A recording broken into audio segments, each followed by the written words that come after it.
Welcome back to another video. In this video, we are going to study about list in SwiftUI. So as the name says, list is actually used to maybe display different list of things. And let's just start by creating a new file. Make sure it's a SwiftUI view and you can name it as Swift List Playground or anything that you want. So let's just have a VStack in here first of all, and then we can use a simple list. You can just type list and open up a curly braces.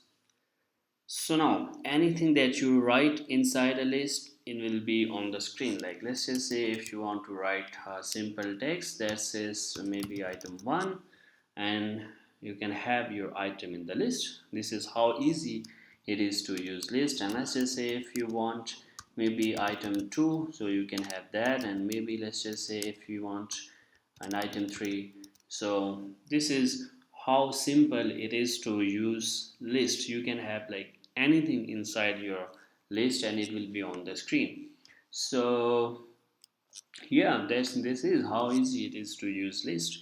And these are all the static elements. So let's just say if you want to maybe have some dynamic elements, like maybe we can have a for each in here. So we haven't worked with for each. It's a loop for the Swift UI. So you can have for each with the data, like if you have some list data, an array or something you can use, or you don't have anything, you can just simply use your like this counter kind of a thing. So let's just say we want to move from 0 to 5, and for the ID we have to provide the ID for each element inside this for each to uniquely identify. So for now let's just use self, and then maybe we can have number in. So this is how you can use for each in SwiftUI.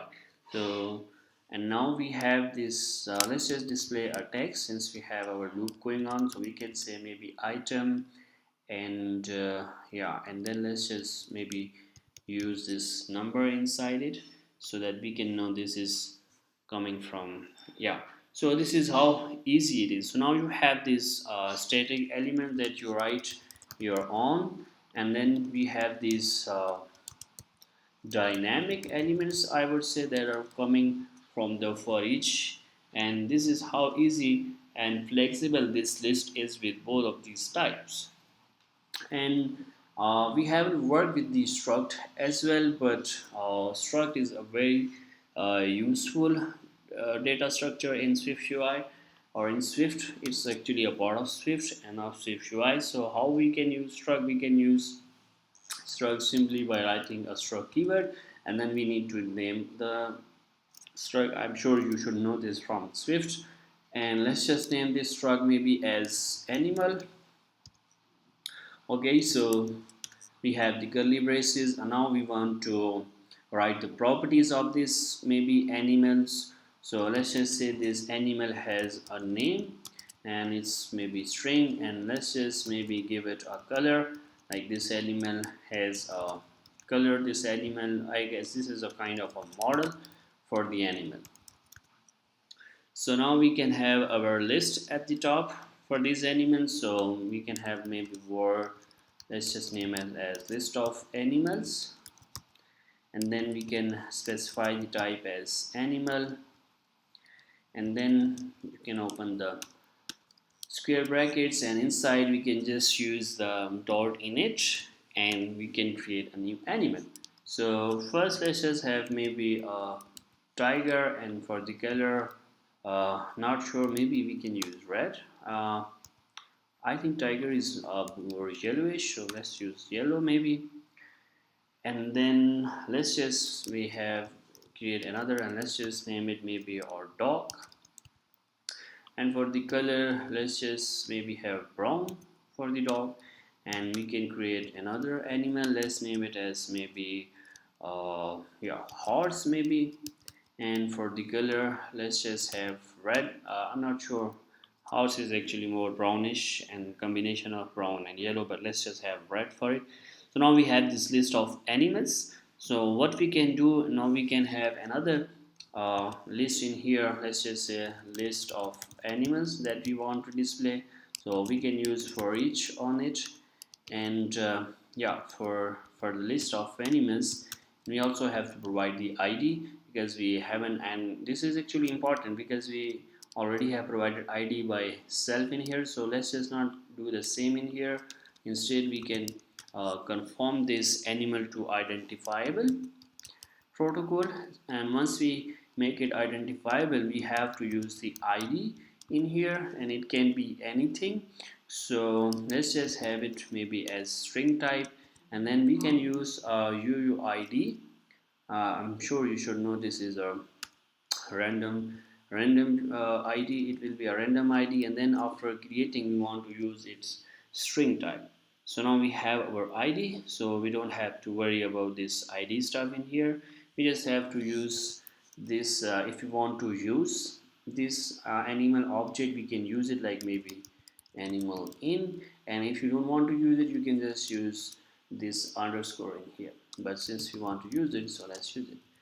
And now we can have our text in here, and then let's just have this text as animal dot name, and for the foreground color let's use this animal, because we already have the color, so we can use the animal dot color. So now our list has these static elements at the top. It has this dynamic for each, and then it has another dynamic for each to display the list. So this is how useful and how easy it is to use list in SwiftUI. And we can actually change the way this list looks like. So we have this modifier, we can use the list style, and now you can just simply type list style, and you will have all the options that you can use with this list. So you can have like all of these, you can try all of these styles. Let's just try maybe this group list style. So yeah, this is how this it takes the whole width of the screen. And another thing, important thing we can use inside this list, we can use sections. So let's just actually wrap all of this inside a section. So in Xcode 14 you can select your uh, all the lines that you want, and then you can press your curly braces, and it will actually be wrapping them inside sorry, what happenings here? Oh, sorry. So what I was struggling with, I was trying to find these curly braces. So I was actually pressing the command button with the curly braces, and it wasn't working. So you have, because curly braces and the square bracket are on a single keyboard, so keyboard element. So you have to use the shift, and then you can use this curly braces, and your code will be wrapped inside a curly braces. So now in here we can have our section at the top, and you can provide the title and then the content. So for the title, let's just say maybe can name it as static elements. Yeah, so this is how our section is, and let's just maybe comment this, because we already have this dynamic loop coming in. So we can use another section in here, and let's just name it as maybe dynamic elements. So we can actually group our elements inside the list. So we were looking at the types of the list. So we can have like maybe an inset list style. So this is how it displays all of this content, and let's just try some other style. And we have this insert grouped list style. So yeah, this looks more good. So anything you want you can have in this list styles. So this is how a basic list look like in SwiftUI. And yeah, I guess that's it for this tutorial. And I guess we will be actually using list, because it's a very helpful and powerful feature of SwiftUI. So with time to time we will be looking at different ways we can utilize this list. So this was just a basic tutorial for the list, but we will have more work on the list in the future videos. So stay tuned.